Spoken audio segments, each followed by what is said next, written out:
Good afternoon, students. Welcome all of you. Myself Jatin Seth. Last lecture માં as you know that very well કે આપણે બે question complete કરેલા હતા. Chapter number 4 જે આપણે અર્થશાસ્ત્રમાં શરૂ કરેલું chapter number 4. Okay, chapter number 4 માં આપણે ક્વેશ્ચન નંબર 3 આજે આપણે શરૂ કરવા જઈ રહ્યા છીએ. ઓકે, તો ચેપ્ટર નંબર 4 ની અંદર આપણો પુરવઠો એમાં ક્વેશ્ચન નંબર 3 કે બજારમાં કિંમત નિર્ધારણ. કિંમત એટલે શું તમને ખબર જ છે? ડન. કિંમત નિર્ધારણ. નિર્ધારણ એટલે શું? નક્કી કરવી. કિંમત નિર્ધારણની પ્રક્રિયા આકૃતિ સહિત સમજાવો. બજારની અંદર છોકરાઓ કોઈ પણ વસ્તુનો ભાવ કેવી રીતે નક્કી થાય? કોઈ પણ પ્રોડક્ટ જે છે એનો ભાવ કેવી રીતે નક્કી થાય એને કહેવાય છે કિંમત નિર્ધારણ. જો આ પ્રશ્ન તમને ઘણી બધી જગ્યાએ છોકરાઓ કામ લાગે, કારણ કે ફોર એક્ઝામ્પલ તમે તમારો ઓન બિઝનેસ સ્ટાર્ટ કરવા માંગતા હોય, તમે કોઈ જગ્યાએ તમારા બિઝનેસ છે એને આગળ ધપાવવા માંગતા હોય, કોઈ પણ જગ્યાએ તમે કોઈ પણ પ્રોડક્ટ લ્યો એની કિંમત કેમ નક્કી થાય? ઘણી વખત આપણે જોતા હોય છે છોકરાઓ અમુક વસ્તુની કિંમતો એટલી બધી હોય છે, સમજી લો આપણે કેમ આટલી બધી મોંઘી હશે, જ્યારે અમુક પ્રોડક્ટ છે એની કિંમત બહુ સસ્તી હોય, સમજી લેજો. અને અમુક સમય તમે જોઈ શકો છો પ્રોડક્ટની કિંમત અલગ અલગ જોવા મળે. આ બધી વસ્તુ છોકરાઓ કિંમત નિર્ધારણ ઉપર નક્કી થાય. જે ઉત્પાદક છે એ પોતાની જે પ્રોડક્ટ છે એની જે પ્રોડક્ટ છે એનો કિંમત ઘણા બધા પરિબળોને અસર કરતા હોય એવી રીતે ડિસાઈડ કરતો હોય છે, સમજી લેજો. એમને ક્યારે નક્કી નથી થતી કિંમત, એમને એની કિંમત ક્યારે નક્કી નથી થતી, છોકરાઓ ખાસ ધ્યાનમાં રાખજો. તો અહીંયા આપણો પોઈન્ટ આવે છે કે પ્રશ્ન છે બજારમાં કિંમત નિર્ધારણની પ્રક્રિયા આકૃતિ સહિત સમજાવવાની છે, સમજી લેજો. 5 માર્ક્સમાં પૂછાઈ શકે. વસ્તુની કિંમત કેવી રીતે નક્કી થાય છે જે આપણે જોયું કે કોઈ પણ પ્રોડક્ટ છે એનો કાચો માલ સામાન હોય, એ કાચા માલ સામાન ઉપર પ્રક્રિયા થાય તો રો મટીરીયલની કિંમત હોય. આવા ઘણા બધા પોઈન્ટ્સ હોય, પછી એ વસ્તુની એક ફાઇનલ પ્રાઇસ નક્કી થાય, અને એ જે ફાઇનલ પ્રાઇસ નક્કી થાય છોકરાઓ એમાં એનો નફો પ્લસ થાય, પછી એની વેચાણ કિંમત છે તે નક્કી થતી હોય છે, સમજી લેજો. તો વસ્તુની કિંમત કેવી રીતે નક્કી થાય છે એ ખૂબ મહત્વની વસ્તુ છે, કારણ કે આપણે બજારમાં રહીએ છીએ ને બજારમાં તમે જોઈ શકો છો છોકરાઓ કે એક જ પ્રકારની ઘણી બધી વસ્તુઓ હોય છે. જેમ કે તમે બજારમાં ખાલી સાબુ લેવા જાઓ તો તમને 8-10 કંપની, તો હું કહું છું એના કરતાં વધારે હોઈ શકે છે, સમજી લો. તમને 8-10 કંપનીના સાબુ જોવા મળશે. બધાની કિંમતમાં બહુ થોડો ઘણો તફાવત હશે. તો માર્કેટમાં એ સાબુ બનાવતી કંપનીને છે તે માર્કેટમાં આવવું હોય, સમજી લેજો, તો એને એવી જ કિંમત નક્કી કરવી પડે કે એની જે હરીફ કંપની જે કિંમત રાખે, એની જે હરીફ કંપની જે કોમ્પિટિટર છે એ જેવી કિંમત રાખે છોકરાઓ એવી જ કિંમત અથવા તો એની આજુબાજુની કિંમત એને ડિસાઈડ કરવી પડે. તો આ કેવી રીતે ડિસાઈડ થાય એને કહેવાય છે કિંમત નિર્ધારણ.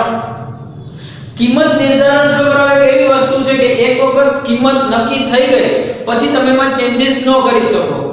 બહુ રેર કેસમાં ચેન્જીસ થાય, કારણ કે લોકોને એક વખત ખબર પડી ગઈ કે આ પ્રોડક્ટ આટલા રૂપિયાની આવે છે, છે પછી લોકો વિચલિત થઈ જાય છે લેવાની. પછી તમે વારંવાર એ પ્રોડક્ટમાં ભાવ અપ એન્ડ ડાઉન કરો તો છોકરાઓ તકલીફ પડે. અમુક હાઈ પ્રોફાઇલ પ્રોડક્ટ હોય તેમાં અલગ વાત છે, પણ જે રેગ્યુલર રૂટીન બેઝ થિંગ્સ છે એમાં ખાસ જોવાની વાત આવે, ખાસ ધ્યાનમાં રાખજો. ડન. તો વસ્તુની કિંમત છે એ માંગ, પુરવઠો આ બધું સંયુક્ત રીતે નક્કી થાય કે વસ્તુની માંગ કેટલી છે, બજારમાં વસ્તુનો પુરવઠો કેટલો છે. આ માંગ અને પુરવઠો ગણતરીમાં લઈ અને એની કિંમત છે ને નક્કી થાય. અમુક વસ્તુ હોય તો સીઝનલ હોય.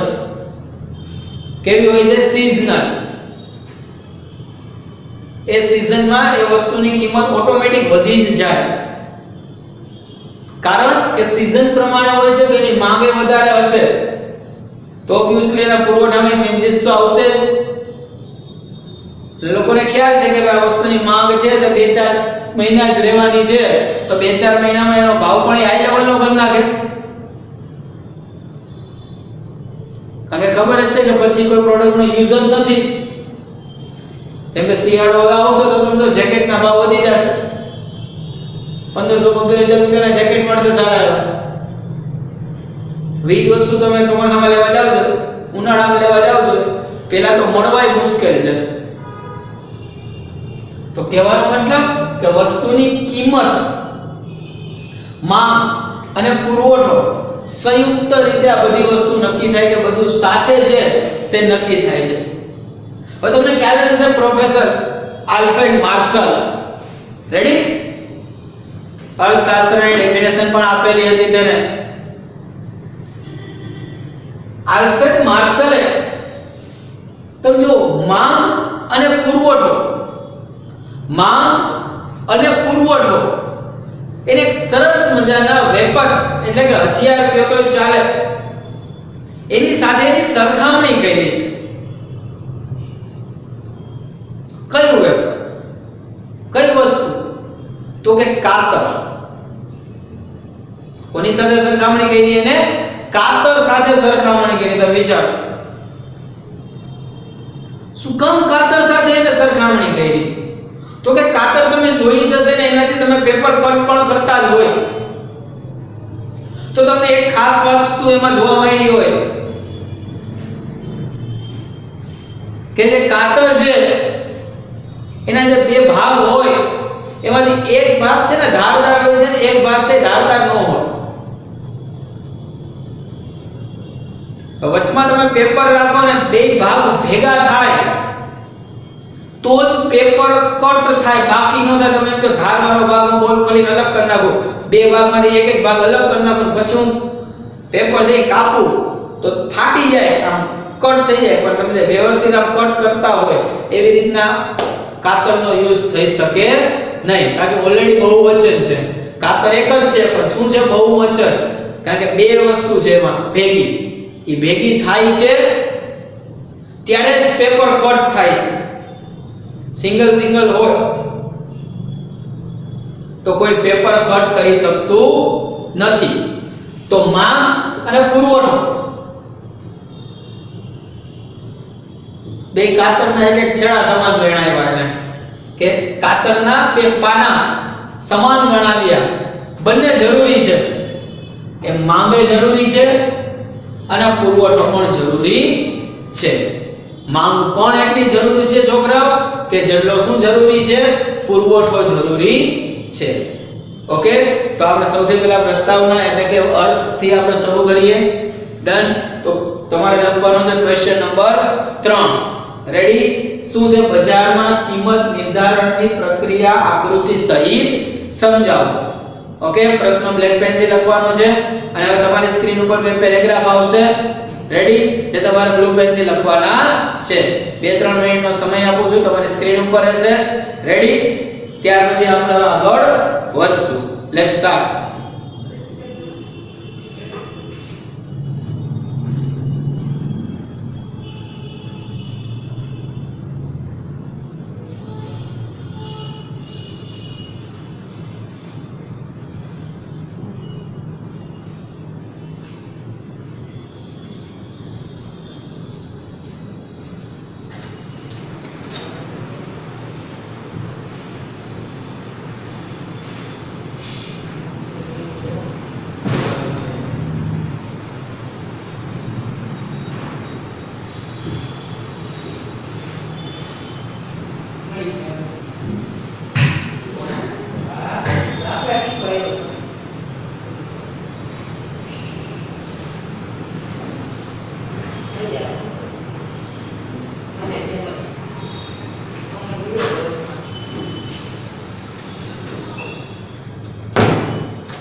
ઓકે, તો હવે આપણે આગળ વધીએ છીએ. ત્રણેયની ડેફિનેશન જોવાની છે. માંગ, પુરવઠો, માંગનો નિયમ અને પુરવઠાનો નિયમ. જે ઓલરેડી તમે જોઈ ગયા છો. માંગ એટલે શું? ચોક્કસ સમય ચોક્કસ સમય વસ્તુ ખરીદવાની ઈચ્છા, શક્તિ અને તૈયારી એટલે માંગ. ચોક્કસ સમયે કોઈ પણ વસ્તુ ખરીદવાની ઈચ્છા હોય, શક્તિ હોય અને તૈયારી હોય તો જ એને માંગ કહેવામાં આવે છે. અધરવાઇઝ છોકરાઓને માંગ કહેવાય નહીં. ડન. કોઈ પણ વસ્તુ છે એમાં ચોક્કસ સમયે જે વસ્તુ છે એ ખરીદવાની શું હોવી જોઈએ? ઈચ્છા હોવી જોઈએ, શક્તિ હોવી જોઈએ અને તૈયારી હોવી જોઈએ તો જ એને માંગ કહી શકાય છે. અધરવાઇઝ એને માંગ કહી શકાય નહીં. રેડી? નેક્સ્ટ આવે છે પુરવઠો. રેડી? ચોક્કસ સમયે અને ચોક્કસ કિંમતે. જો સમયે ચોક્કસ છે, કિંમતે ચોક્કસ છે તો ચોક્કસ સમયે અને ચોક્કસ કિંમતે ઉત્પાદક એટલે જે વસ્તુ જે બનાવે છે તે વ્યક્તિ, ઉત્પાદક છે એની વસ્તુ વેચવાની ઈચ્છા, શક્તિ અને તૈયારી એટલે એને શું કહેવાય? પુરવઠો. શું કહેવાય એને? પુરવઠો. કે ચોક્કસ સમયે ચોક્કસ કિંમતે ઉત્પાદક જે છે એની વસ્તુ વેચવાની ઈચ્છા, શક્તિ અને તૈયારી. જો ઉત્પાદક છે એની વસ્તુ વેચવાની શું હોવી જોઈએ? ઈચ્છા, શક્તિ અને તૈયારી તો એને શું કહેવાય છે? પુરવઠો કહેવાય. શું કહેવાય છોકરાઓ? પુરવઠો. ડન. તો માંગ વિશે તમે જોયું, ખ્યાલ જ છે. પુરવઠા વિશે જોયું. હવે તમે જોઈ શકો છો માંગનો નિયમ. માંગનો નિયમ તો અન્ય પરિબળો બધા યથાવત રહે. યથાવત રહે એટલે કે સ્થિર રહે, એમાં કોઈ ફેરફાર થાય નહીં. કિંમત વધે, માંગનું વિસ્તરણ ઘટે. એટલે કિંમત વધે, માંગનું વિસ્તરણ શું થાય? ઘટે. આપણે જોયું હતું કે બે વચ્ચે કેવો સંબંધ હોય? વ્યસ્ત સંબંધ હોય. કેવો સંબંધ હોય? વ્યસ્ત. કે એક વધે તો એક ઘટે અને એક વધે તો બીજું શું થશે? ઘટશે. શું થશે? ઘટશે. માટે તો તમને કહે છે કે અન્ય પરિબળો જો યથાવત રહે તો કિંમત વધે. કિંમત વધે અને માંગનું શું થાય છે? વિસ્તરણ ઘટે છે. તો સંકોચન થાય. રેડી? તો એને માંગનો શું કહેવામાં આવે છે? નિયમ કહેવામાં આવે છે. શું કહેવાય છે છોકરાઓ? માંગનો નિયમ. રેડી? પુરવઠાનો નિયમ. શું છે? પુરવઠાનો નિયમ કે અન્ય પરિબળો બધા યથાવત રહે. અન્ય જેટલા પણ પરિબળો છે એ બધા પરિબળો શું રહે છે? યથાવત રહે. એમાં કોઈ ફેરફાર થાય નહીં. Minded my word. અન્ય પરિબળો શું રહે? યથાવત રહે. કિંમત વધે તો પુરવઠો પણ વધે એટલે કે વિસ્તરણ પામે અને કિંમત ઘટે તો પુરવઠો પણ ઘટે. બે વચ્ચે કેવો સંબંધ છે? સીધો સંબંધ છે. આપણે જોયું કે કિંમત વધે, પુરવઠો વધે. કિંમત ઘટે, પુરવઠો ઘટે. બે સાથે વધે ને સાથે ઘટે. માટે બે વચ્ચે કેવો સંબંધ છે?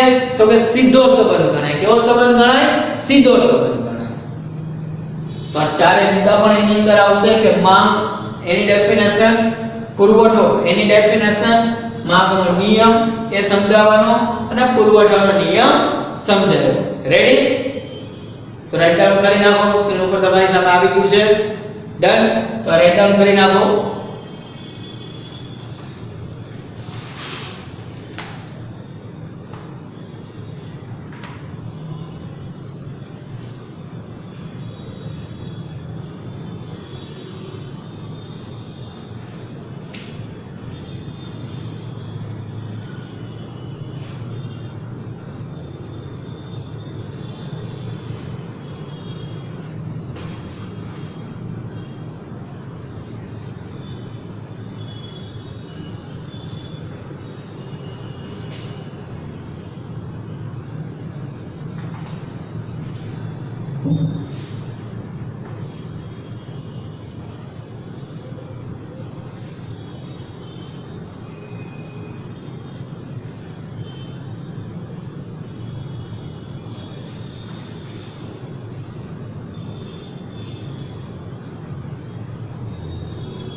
ઓકે, તો સ્ટુડન્ટ્સ હવે આપણે આપણા પ્રશ્ન તરફ આગળ વધીએ છીએ કે આપણે કિંમત નિર્ધારણની પ્રક્રિયા આકૃતિ સહિત સમજાવવાની છે.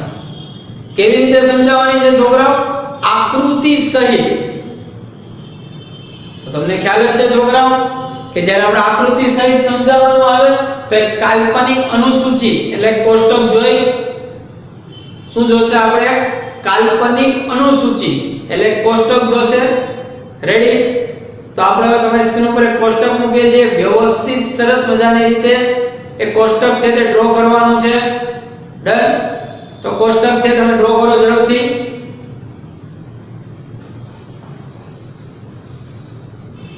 જેમાં હેડિંગ લખેલું છે કિંમત નિર્ધારણની પ્રક્રિયાની આકૃતિ દ્વારા સમજૂતી. તો આપણે કરવાની છે માંગ અને પુરવઠાની કાલ્પનિક અનુસૂચિ.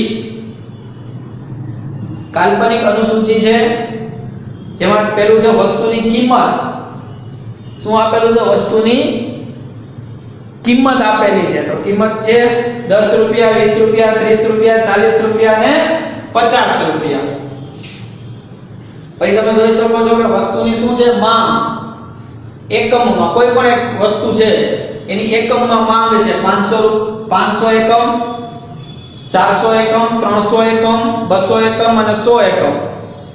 હવે પુરવઠો તમે જોઈ શકો છો એનાથી વિરુદ્ધ 100 એકમ, 200 એકમ, 300 એકમ, 400 અને 500. એટલે કે વસ્તુની કિંમત 100 હોય તો માંગ 500 એકમ અને પુરવઠો 100 એકમ. વસ્તુની કિંમત 20 હોય તો માંગ 400 એકમ અને પુરવઠો 200 એકમ. વસ્તુની કિંમત 30 હોય તો વસ્તુની માંગ 300 એકમ, પુરવઠો 300 એકમ. કિંમત 40 હોય તો માંગ 200 એકમ, પુરવઠો 400 એકમ. કિંમત 50 હોય તો માંગ 100 એકમ, પુરવઠો 500 એકમ.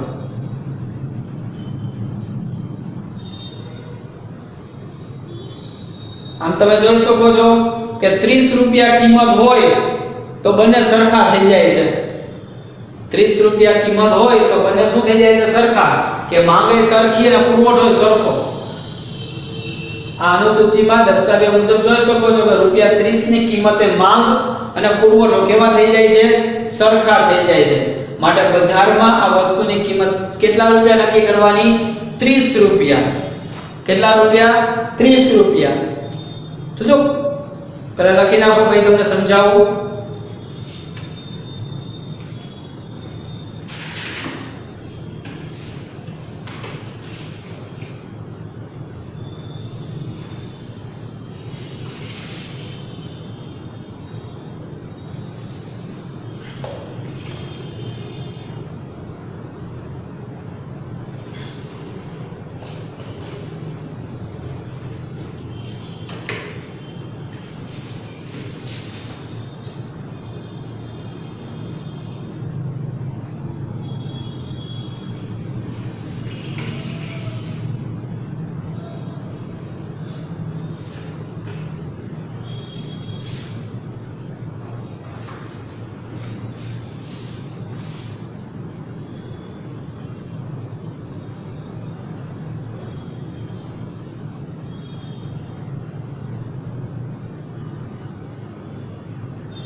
કોષ્ટક લખાઈ ગયું તો તમારી સામે આકૃતિ આવે છે.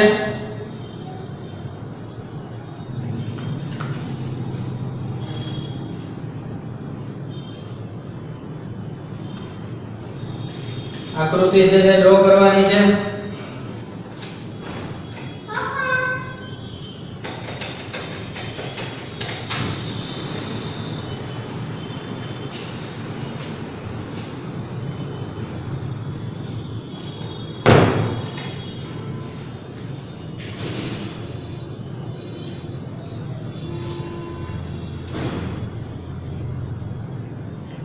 થોડી કટપટી તમને આકૃતિ લાગશે પણ બહુ ઈઝી છે.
ઓકે, તો આકૃતિમાં તમે જોઈ શકો છો છોકરાઓ ઈઝીલી કે માંગની જે રેખા છે એ તમે અહીંયા જોઈ શકો છો છોકરાઓ કે 30 રૂપિયા છે, અહીંયા બે રેખા શું થાય છે? ભેગી થાય છે. કેટલા? 30 રૂપિયા કિંમત હોય તો માંગ પણ 300 એકમ થાય છે અને પુરવઠો પણ કેટલો થાય છે છોકરાઓ? 300 એકમ. આ માંગ અને પુરવઠો જ્યાં સરખો થાય ને છોકરાઓ, કોઈ પણ પ્રોડક્ટનો ભાવ ત્યાં નક્કી થાય. આ નિયમ છે કે તમે આ જોઈ શકો છો કે આ બંને રેખા છે, આકૃતિમાં તમે જો દોર્યું છે એ પ્રમાણે આ બંને અહીંયા 30 અને 300 એ ભેગી થાય છે. 30 અને 300 શું થાય છે? ભેગી. 30 રૂપિયા કિંમત હોય તો માંગ અને પુરવઠો પણ 300 થાય છે. તો નિયમ અનુસાર 30 રૂપિયા કોઈ પણ પ્રોડક્ટની કિંમત ડિસાઈડ કરી શકાય. ડન. છોકરાઓ આ જ રીતે કોઈ પણ પ્રોડક્ટનો ભાવ છે ને નક્કી થતો હોય છે. સમજો, તમારી આસપાસ કોઈ પણ પ્રોડક્ટ હોય, કોઈ પણ બી કંપની હોય, એના પ્રોડક્ટની જે પ્રાઇસ છે ને એ આવી રીતે નક્કી કરતી હોય. સમજો, આ એના નિયમો છે. ઓકે, તો તમે કોષ્ટક આખું જોયું હશે, આકૃતિ ડ્રો કરી. હવે તમને ખબર છે શું આવશે? તો કે વિશ્લેષણ. વિશ્લેષણ તમે તમારી જાતે પણ લખી શકો છો, હું તમને સ્ક્રીન ઉપર દેખાડીશ. પણ એવું નહીં કે એ જ લખું. x ધરી પર શું છે, y ધરી પર શું છે, તમે તમારી જાતે પણ હવે લખી શકો છો.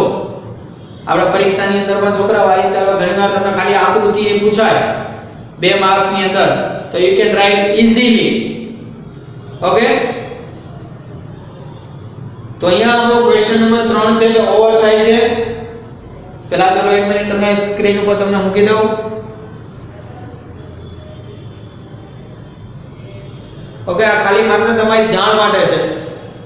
આ જ રીતે લખવું, આટલું જ વધારે લખવું એવું જરૂરી નથી. ડન. આટલું જ લખવું એવું જરૂરી નથી. Once again I repeat you. Okay, so students, આ ક્વેશ્ચન નંબર 3 આપણો શું થાય છે? ઓવર.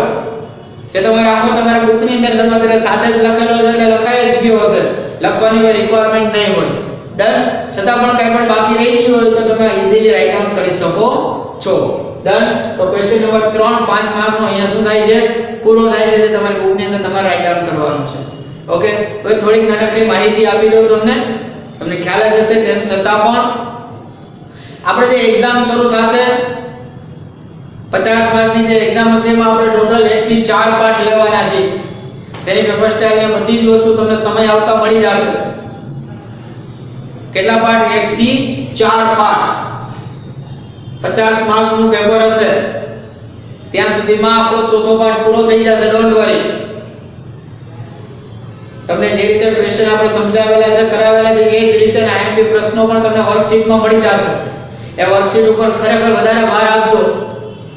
પછી અફસોસ ન રહી જાય કે સારું આપણે કરી લીધું હોત તો આવડી જાત આપણને. ડન. તો અહીંયા આપણે લેક્ચર કમ્પ્લીટ કરીએ છીએ. ક્વેશ્ચન નંબર 3 કમ્પ્લીટ થયો એની સાથે જ. Okay, thank you so much.